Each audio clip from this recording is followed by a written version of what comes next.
Yeah, so, I'm going to be using text-to-speech. Yep. That's it. Anyways, in National Dex Ubers, there isn't a lot of choice for your Mega Pokémon. In Gen 7, you had Mega Gengar, Mewtwo, and Salamence. That's it. Huh? Mega Blaziken? Well. Just use Life Orb. To be fair, Mega Gengar was really strong with Shadow Tag, but that's in the past. Now we live in modern day, the age of innovation, if you will. And also Encore Gengar. So Mega Gengar ended getting banned from Ubers, being one of 6 other Pokémon banned too? National Dex Ubers is whack. Without Mega Gengar to save us all from making a hard choice of like 20 different Pokémon, we are left with the Mega Trio.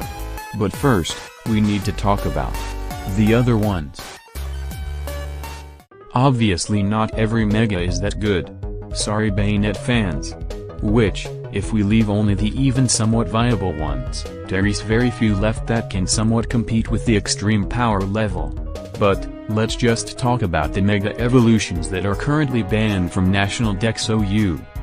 First up, we have probably the worst one. Seriously, what are you even doing with Mega Alakazam? You want a special attacker, with strong moves. And you want it to be decently fast? Well, here it is.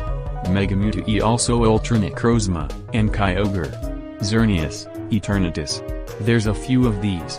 Why would you use a potentially extremely valuable Mega slot on a Pokémon that is completely outclassed by everything around it? Mega Alakazam is faster than everything relevant, but does that really matter when Yveltal Sucker Punch wants to know your location? Now, Mega Blaziken. I've talked about this in the intro, and it really isn't that good. Yet again, it's one of those cases where like, why would you use this over this? Primal Groudon is probably better at speed boosting, thanks to Rock Polish. Leaving you with a sad, helpless little chicken, who is walled by Ho-Oh, Eternatus and more. The somewhat tolerable. These Mega Evolutions, well they aren't that good, but they are usable. At least, you'd get better results using these Megas than anything else really. Mega Kangaskhan is a very interesting Mega. It's not bad, but it doesn't do a whole lot. You may think that Seismic Toss would be a good option, as it does 100 damage when you use it, but thanks to the Parental Bond ability, it does 200 damage. However, it doesn't matter when most Pokémon have over 400 horsepower. Power-Up Punch is usable, but you shouldn't be using Kangaskhan anyway. Mega Metagross is almost in the same boat as Alakazam, but it does have some use other its usual better option, Necrozma Duskmane. It has a pretty good 110 speed, which is fast enough to do what it needs to do, which is hit really hard with good priority options like Bullet Punch. With it now having Heavy Slam, it can do a lot of damage. But being outsped by Arceus and having an extremely common counter in Primal Groudon, it has to work for its kills.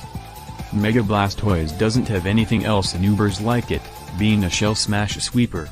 Primal Kyogre is always a better option as a water type, but Shell Smash gives it its own little niche. It doesn't help either, being beaten by Primal Groudon because of Desolate Land, which nullifies water damage. Blastoise I would say is probably worse than Metagross, because Metagross has enough speed to be usable even without any boosts. The actually good picks. Let's start with an actually good one. Mega Sableye is super interesting, being one of 2 viable Magic Bounce users, more on that later. Mega Sableye finds itself on stall, which is to be expected. It is surprisingly resilient to damage and can beat Necrozma Duskmane, which is one of the best stealth rock setters. It prevents hazards from going up, and that's pretty good for you to use.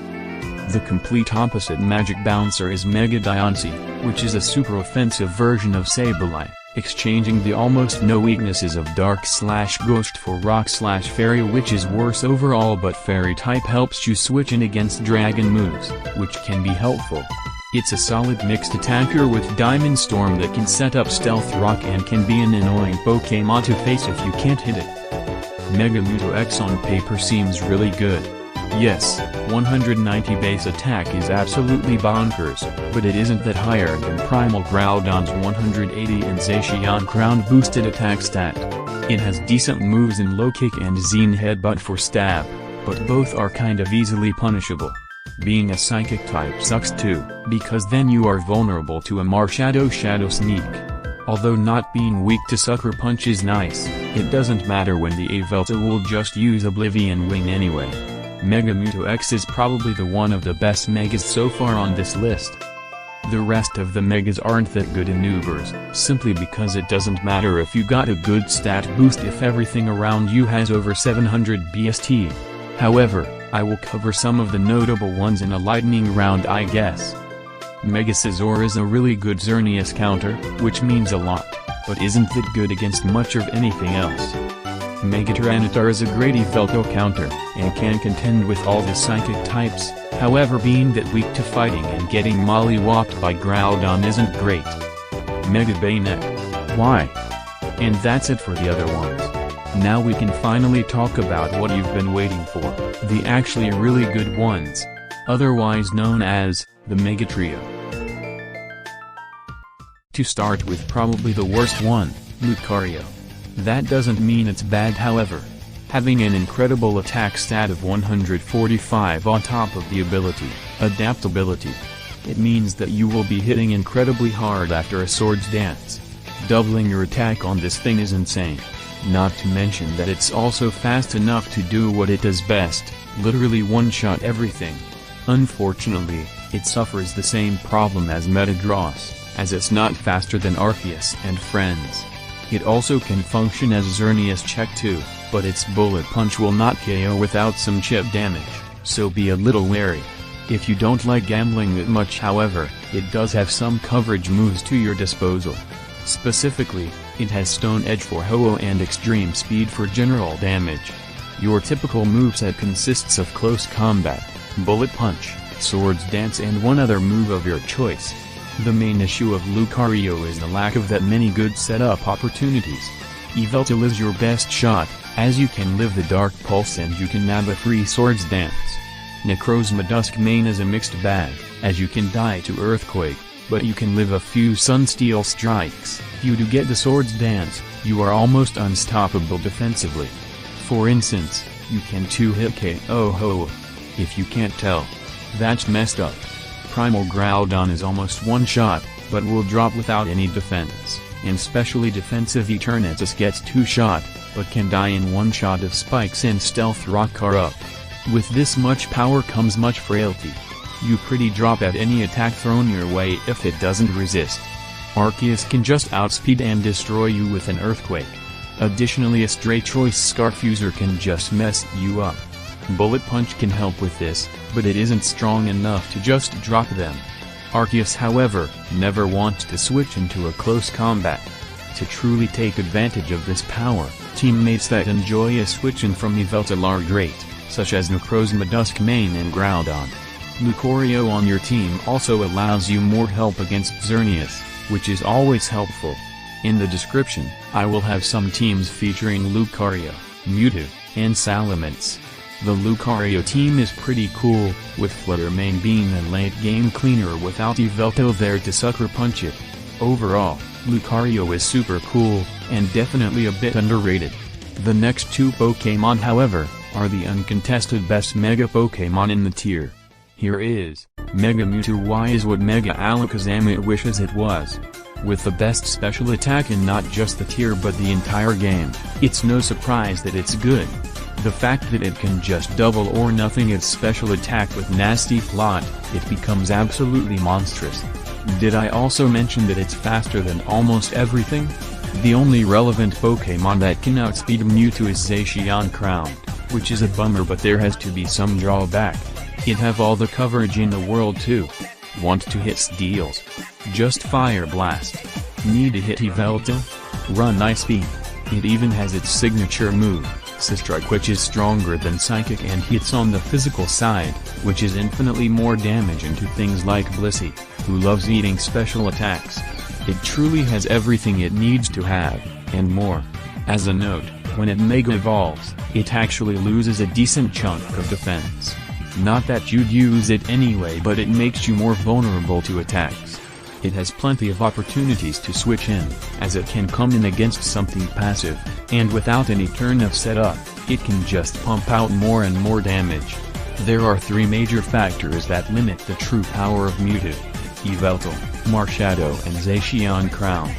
As mentioned before, Zacian outspeeds Mewtwo and can take it out in one hit. It's not good, but Zacian has plenty of options to beat it.